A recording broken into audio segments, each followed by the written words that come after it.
Hello friends, क्या आप लोग जैब 2024 एग्जाम का प्रिपरेशन कर रहे हैं एंड यू आर कंसर्न कि I and IFS Indian economy Indian financial system का जो हमारा कंपोनेंट है उसमें किस तरीके से आप 60 प्लस मार्क्स स्कोर कर सकते हैं। So this is the video for you because अब अगर हम हमारे सिचुएशन को देखें तो I and IFS is difficult paper and पहली बार जब हुआ था तो मोस्ट डिफिकल्ट पेपर इसे जो है माना गया था।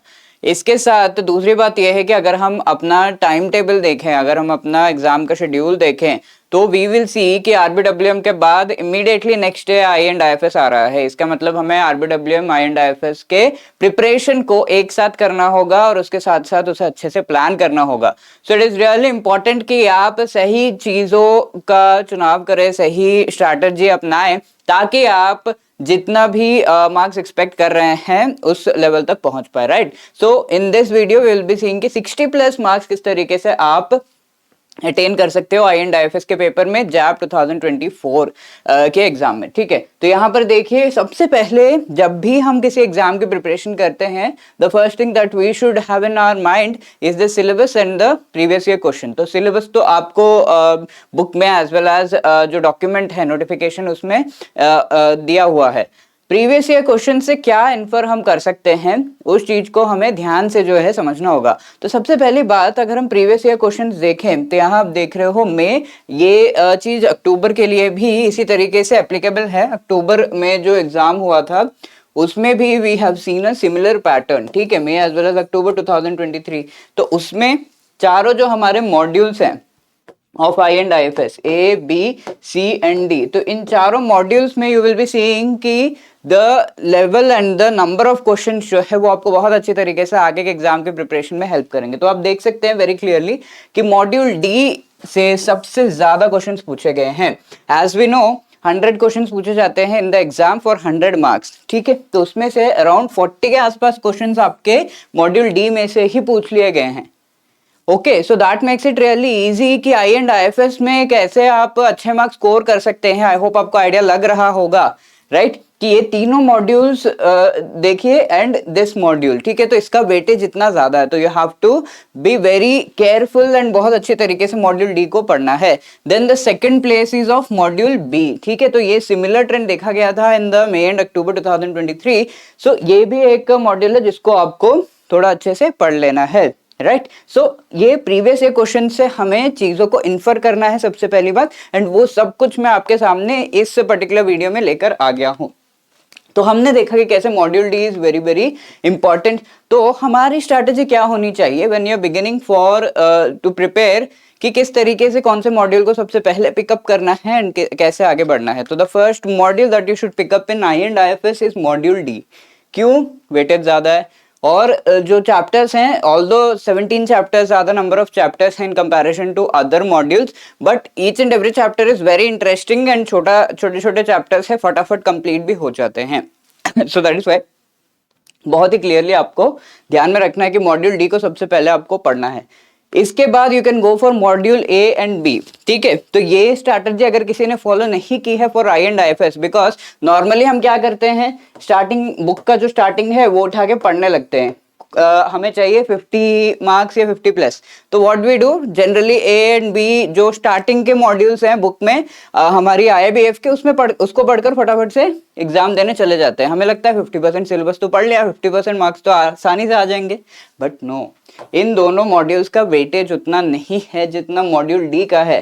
सिर्फ module D along with any other module भी अगर आप पढ़ लोगे, there are high chances that जैसे तैसे क्लियर हो जाए, बट वैसे उस तरीके से हमें नहीं करना है। हमें मॉड्यूल डी पढ़ना है, then module A and B compulsorily you have to prepare. ठीक है, मॉड्यूल ए पहले पढ़िए या मॉड्यूल बी। मॉड्यूल ए की अगर हम बात करें तो इसमें काफी ज्यादा फैक्चुअल टाइप ऑफ क्वेश्चंस आते हैं, मॉड्यूल बी में कॉन्सेप्चुअल क्वेश्चंस आते हैं, कॉन्सेप्ट्स आपको पता होना चाहिए। तो दोनों ही इंटरेस्टिंग है, you can go through, but the issue comes with module C. Module C काफी lengthy chapters, although number of chapters उतने ज्यादा नहीं है, बट द चैप्टर्स जो है वो काफी लेंदी है। तो इस वजह से you have to pick and choose और उस तरीके से आपको पढ़ना होगा फॉर द एग्जाम। मैं आपको मॉड्यूल सी से कौन से चैप्टर्स इंपॉर्टेंट है वो भी बता देता हूँ, obviously based upon the previous year questions only, तो वो आपको हेल्प करेगा। तो मॉड्यूल सी के चैप्टर्स कैसे हैं, ये सारे लेंदी हैं, तो आई वुड नॉट रिकमेंड कि इतना ज्यादा जो है, इतना पढ़ने के बाद भी कई बार क्वेश्चन जो एग्जाम में आते हैं वो बहुत ज्यादा नहीं होते हैं।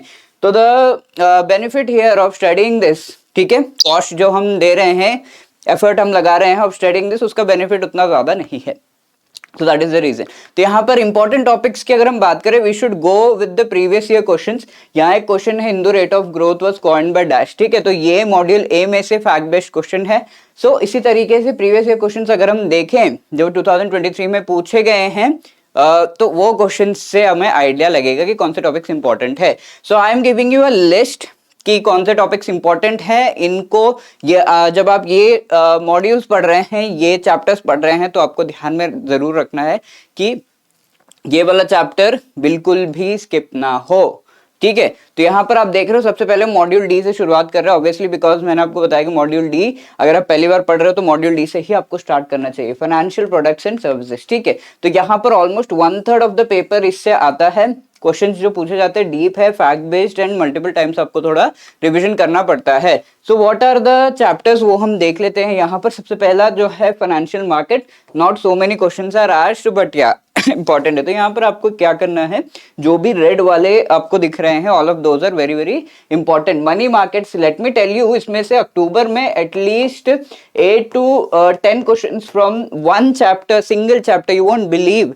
कुछ ही टॉपिक्स से, कमर्शियल पेपर हो गया, ट्रेजरी बिल्स वगैरह, इन्हीं से ज्यादातर क्वेश्चंस पूछे गए थे मनी मार्केट्स में, ठीक है। तो ये काफी इंपॉर्टेंट, काफी ज्यादा इंपॉर्टेंट है। 38 चैप्टर फिर से पूछा जा सकता है। Capital market, stock exchange not that important, fixed income market, debt and bond market ये इंपॉर्टेंट है। फॉरेन एक्सचेंज मार्केट्स, इंटरकनेक्टेडनेस, ये दोनों not that important, but yes, merchant banking services, derivatives, factoring, forfaiting, काफी क्वेश्चंस आते हैं, at least 2 to 3 questions from each of the chapter. So it becomes important. Venture capital, lease, finance, hire purchase, ये भी important है। Then credit rating, credit scoring, mutual funds, insurance products, pension products, ये चारों not that important, but insurance and pension products में से आपको government initiative जरूर पढ़ लेने हैं, क्योंकि इनसे क्वेश्चंस पूछ लिए जाते हैं, डेफिनेटली आते हैं, right. In all of the shifts questions have come. तो para banking, I would say you can skip this chapter because बहुत सारे फैक्ट्स है इसमें, वो सारे याद रखते रखते आपका शायद पूरा मॉड्यूल डी ही कंप्लीट हो जाएगा, बाकी चैप्टर्स। तो ये काफी सारे फैक्ट्स है इसमें, आई वुड रिकमेंड कि ये ओवरव्यू लीजिएगा इस चैप्टर का, not so deep.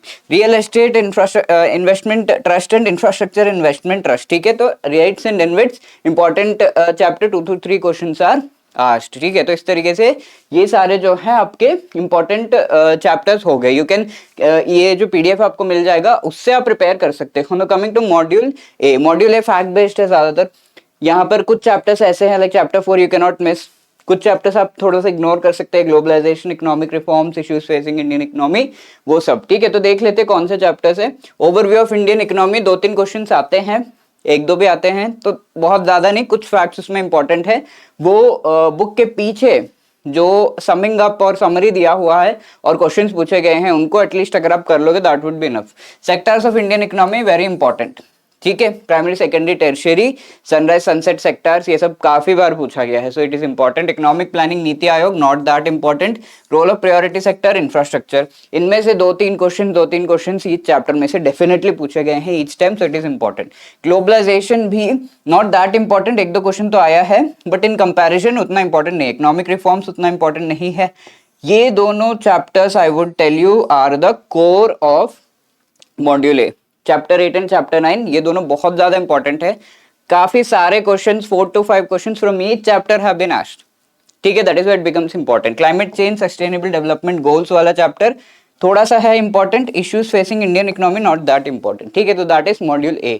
Moving to module B, economic concepts related to banking, तो कॉन्सेप्चुअल अंडरस्टैंडिंग यहाँ पर रिक्वायर्ड है। चैप्टर नेम्स भी देख के आपको समझ में आ जाएगा।